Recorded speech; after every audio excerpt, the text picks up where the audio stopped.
Hey guys, welcome back. In this video we're going to modify these clocks to look like this.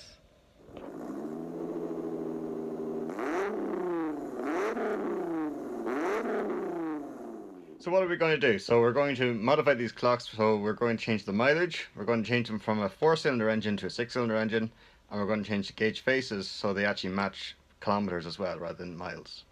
So let's get into it. So these are the clocks we're going to modify. I actually have a few sets. So yeah, we're going to modify these clocks and see how we get on. The first step is obviously to take off the lid. Now we have the gauges themselves, and they're very easy, they just pull straight up. So that's one out, 2 and 3. So that's them removed. Now we're going to take the board apart and we're going to change the calibration inside it. So currently messing around with the speedometer on the Corrado. I have 0 everything. So I have 0 kilometers done and 0 kilometers on the trip computers. Just something fun. So this is the VR6 engine that I have. It's from a Vento or a Mark III. That's the mileage on it. Because I don't have the mileage of the Corrado originally, I'm going to try and copy the VR6 mileage onto these clocks. So when I put these clocks into the Corrado, I'll have the right mileage to that engine, even if the right mileage isn't correct to that car. Nope. That's way too high. Okay, I've come up in the mileage, but a little bit too far. Right, time to go back down again. So it says boobs, but it's still not right.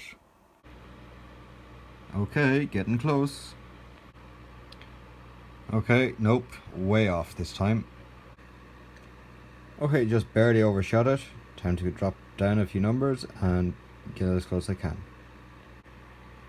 Okay, so it's not exact, but I'm damn happy with that. Can be arsed getting it any closer. Okay, so I just realised that this mileage here is in miles and I'm in kilometers, so I have to convert this from miles now into kilometers, which works out at 173,000 kilometers. So I'm at 172,000 kilometers. Haha, success. Okay, that's brilliant. I now have it written correctly. Okay, now we're going to modify the clock faces. So we just pull the little needles off and we're going to do these 2 little screws. Okay, that's the face now removed.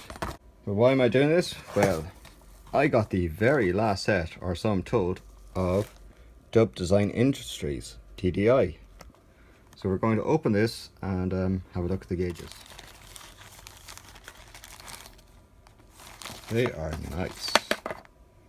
So these are only in kilometers. Dub Design Industries, the original. So I got the very last set, which is pretty cool. So these are really nice because all the numbers just barely glow on, which is absolutely lovely. Even the font and everything is perfect. Okay, so that's the speedo part. Next one is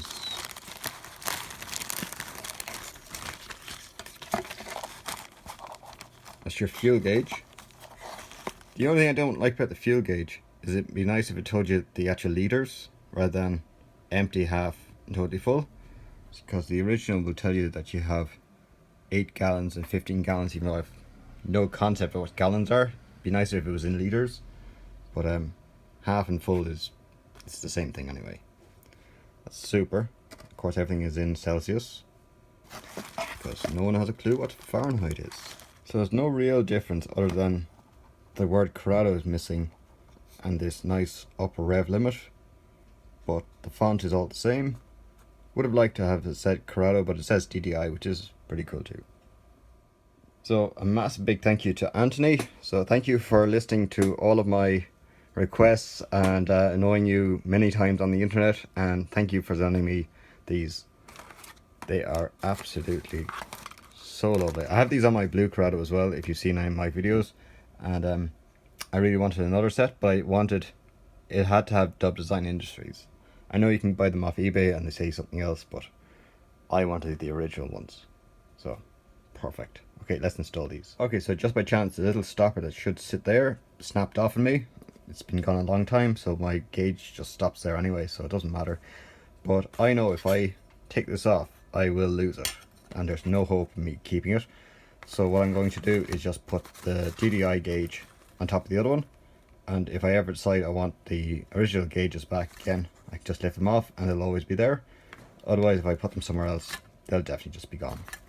So I'm going to put them on there, put that on top, and then put the screws back in. Okay, so I didn't record it, but it's not very interesting watching me put the screws back in. But 2 screws are back in, gauge face is finished, and that looks absolutely lovely. So the little motor is back installed again. That's all the 2 little screws do. They hold the face on and hold the motor on the back. So that's one done, 2 more to do. So on the fuel and water gauge, there's 2 little stoppers either side. Unfortunately, one of mine was already broken, but to get out to the other one, I just used pliers, gave it a little heat with a heat gun just to get the metal to expand, and I'm gluing it on the far side. But fortunately, the new gauges don't have these little holes in it for the stoppers, so there's no holes allocated for these little stoppers, so unfortunately that's what you have to do. Okay, that's another one built, and yeah, as I was saying, I taped the stoppers to the back, so if I ever want to go back to the original, I can just pull them off obviously and shove them back in. And leaving the plate behind, the original gauge face behind it, so again, I'll always have it, and if I want to go back, just pull the DDI gauge face off, and the Corrado original one is still there. Okay, now the last one. So again, it has a stopper just here, and the needle is on very tight, so the best way to do that is to get a fork, like an ordinary kitchen fork, and just pull it off. Okay, so the last gauge, the stopper, I got it removed. I pulled it off with the pliers, and I was actually able to shove it back on backwards. So thankfully, the way it all sits into the face here, it's actually going to sit in this little gap, and there's nothing in that little gap because it's all solid. So it's just a neater way of just doing it, and then I'm going to put my face back onto the top of it and install the motor. So I'll show you again when it's all finished. And boom, there you have it, guys. That's how it's done. All 3 gauges are all reverse glow now, and I actually think they absolutely look lovely. I love the logo at the top and these double bars the whole way around, and the pattern is repeated for all 3 of them, and yeah, I think they look absolutely sweet. Okay, now time to install them into the car. Okay, now time for reassemble. So I've given everything a good clean down, so everything's looking clean, and that just drops in there. There's little clips here at the side. You can see them, just little fingers. There's another one just there. So that's how it goes in. Just give it a little shove.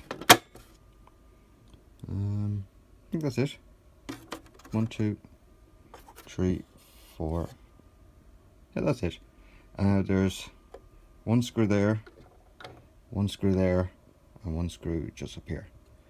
So now time to install them. Where's it gone? Okay, you don't want to watch me screw them in, but they're going in next. Okay, and that's the reason why you have to put the little pin up there, not down here, because when you put it down there, you're going to hit off either of these corners. So now time to install the last gauge. They obviously, the white pieces go onto these plugs. Just push home, and I just run the wires all this way. I will have to drill a small hole at this side just to run the wires out, but that's really it. So I gave the lid a clean. It's all lovely and clean. And now just to line it all up. Alright, that looked absolutely gorgeous. I love it.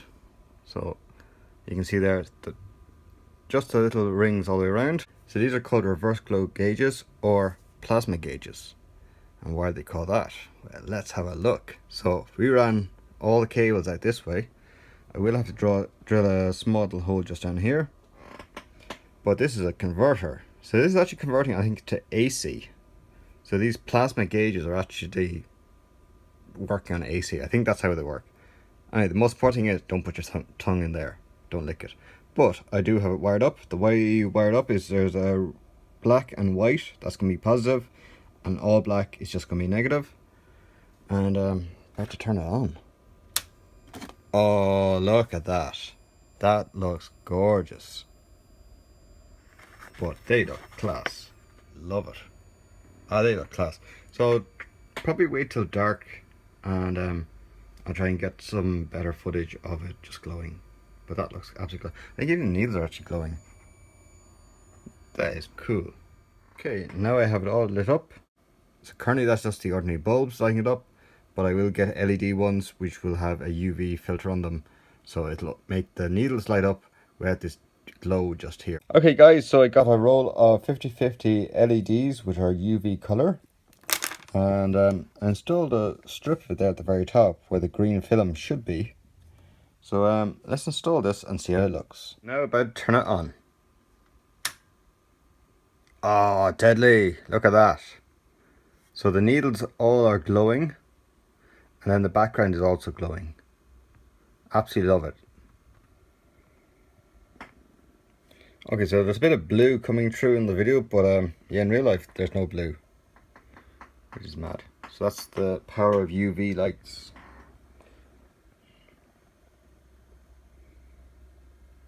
That looks absolutely brilliant from every angle.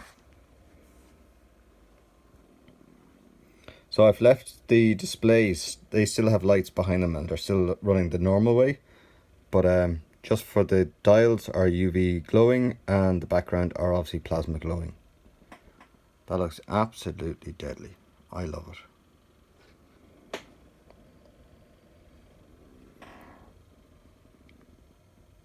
Brilliant. And here they are in the daylight. So I can just turn off the gauges. That's them off. That's them on. So there is a nice little glow off the needles as well, which I'm really happy with. Hey guys, so that's the end of the video. Thanks very much for watching. If you do like this video and you want to support me some way, you can press the subscribe button over there. Leave a comment down below. Did you like what I did to the Corrado cluster? Did you not? What should I have done differently? All the parts, you can buy them on eBay or you can buy them from Dub Design Industries if there's any left. I know you can reverse glow the display, but I decided not to go down that route. I just wanted to leave that bit original. But yeah, I'm absolutely delighted how it turned out. So if you do like this type of stuff and you want to see more, hit the subscribe button. Go on, go on, go on. Hit the subscribe button.